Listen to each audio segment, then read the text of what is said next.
A'udzu billahi minasyaitonir rajim. Bismillahirrahmanirrahim. Assalamualaikum warahmatullahi wabarakatuh. Alhamdulillah la haula wala quwata illa billah. Asyhadu an la ilaha illallah wa asyhadu anna Muhammadan abduhu wa rasuluh. Qala Allah ta'ala fil Qur'anil Karim. A'udzu billahi minasy syaithanir rajim. يا أيها الذين آمنوا اتقوا الله حق تقاته ولا تموتن إلا وأنتم مسلمون. Al-ayah.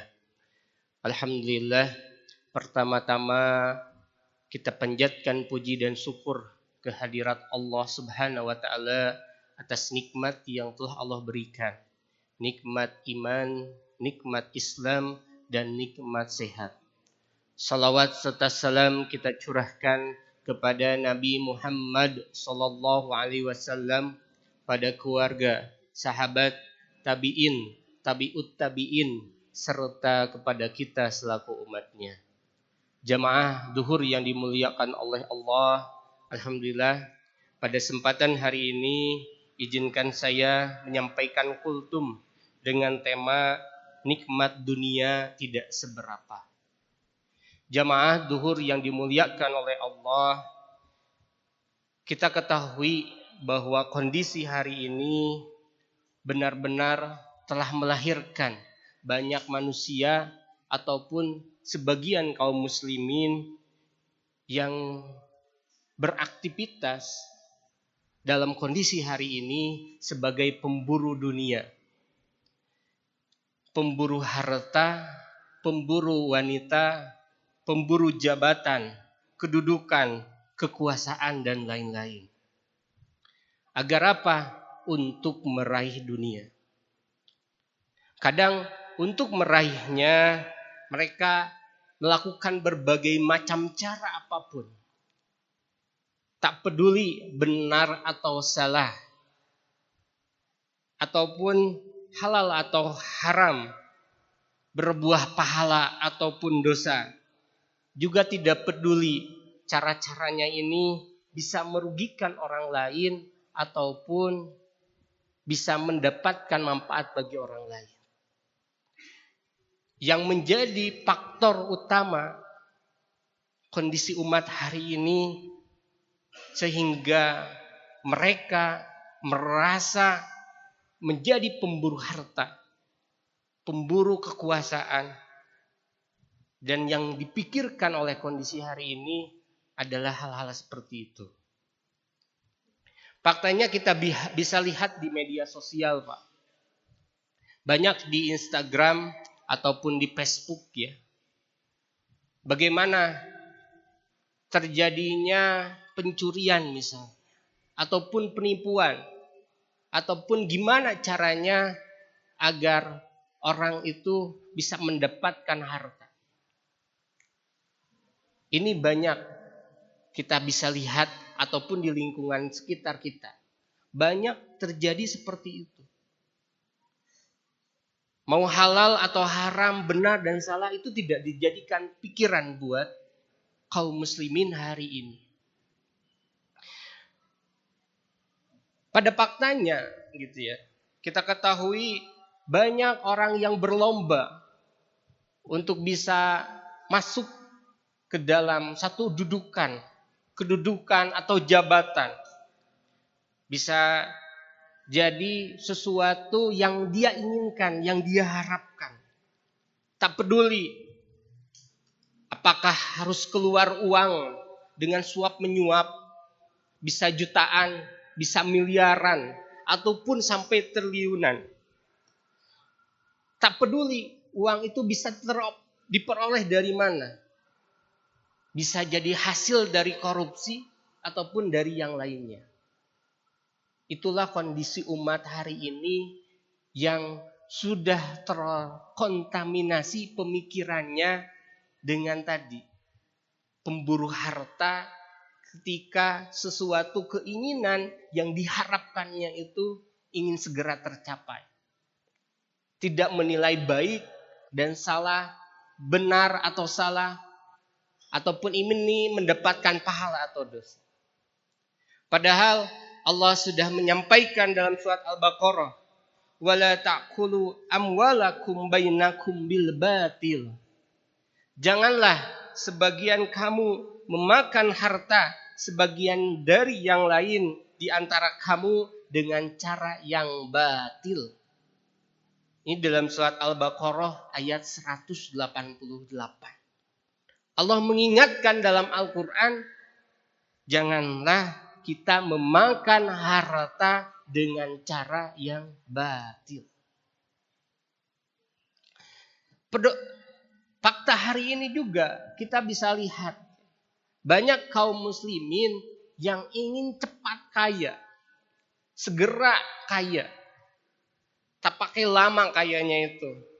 Tak peduli harus sikut sini, sikut sana, ataupun tipu sini, tipu sana, ataupun mengambil apapun jalan yang memang bisa membuat diri mereka kaya. Padahal jelas, sebesar apapun, seluas apapun yang dunia kita raih, di mata Allah ia hanya sangatlah remeh-remeh. Hanya ramah temeh saja di hadapan Allah Subhanahu wa taala. Ini disampaikan oleh Abu Ubaid bin Umair rahimahullah. Sungguh dunia itu remeh di mata Allah Subhanahu wa taala. Buktinya apa? Buktinya Allah memberikan dunia kepada siapa saja, baik yang dia cintai atau yang dia tidak cintai. Adapun iman, Allah hanya berikan kepada mereka atau kepada dia yang dia cintai. Jadi kalau harta, Allah akan memberikan kepada siapapun. Mau yang takwa, mau yang kufur, mau yang munafik ataupun yang fasik, mau yang tukang maksiat atau yang bertakwa, Allah memberikan. Poinnya adalah dunia ini hanya ramah temeh di mata Allah Subhanahu wa taala. Jamaah duhur yang dimuliakan oleh Allah, ini juga yang disampaikan oleh Rasulullah sallallahu alaihi wasallam. Demi Allah, tidaklah nikmat dunia dibandingkan dengan nikmat akhirat itu kecuali seseorang yang dari kalian mencelupkan jarinya ke lautan, maka lihatlah air yang menempel di jarinya itu. Jadi kenikmatan dunia itu seperti air yang dicelupkan, jari yang dicelupkan ke dalam lautan, maka kita bisa lihat yang menempel air yang ada di jari itu hanyalah kenikmatan dunia. Hanya sedikit. Walaupun hanya sedikit, kalaupun memang harta ini kita bisa genggam dari arah barat, arah timur, kita bisa kuasai. Kita harus sadar bahwa semua itu adalah pinjaman dari Allah Subhanahu wa taala. Sebab kata Imam Ibnu Qayyim rahimahullah menyatakan, sungguh seorang hamba itu baik dirinya, anak istrinya maupun hartanya hakikatnya milik Allah Subhanahu wa taala. Sungguh Allah telah menjadikan semua itu sebagai pinjaman kepada hambanya.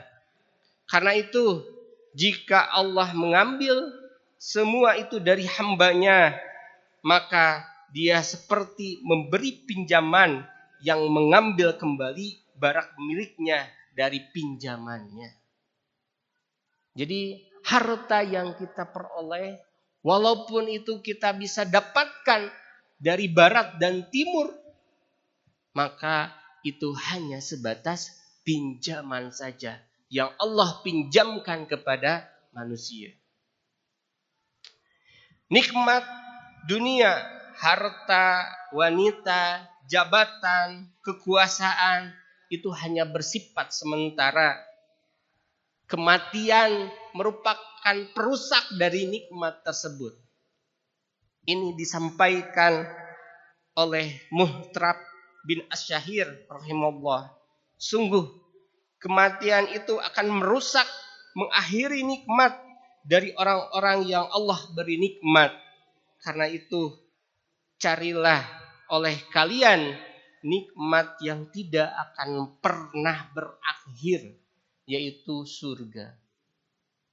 Jadi kalau nikmat dunia ini hanya sementara, Bapak Ibu, nikmat yang sebesar-besarnya, nikmat yang sebenar-benarnya, yaitu nikmat surga nanti di akhir.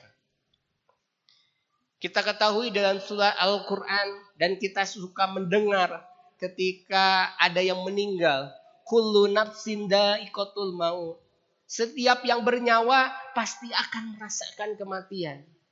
Maka ketika kita merasa keinginan yang kita inginkan terus saja mencemari hati kita atau memaksa diri kita untuk berbuat perkara-perkara yang diharamkan oleh Allah, maka yang utama kita lakukan adalah mengingat kematian.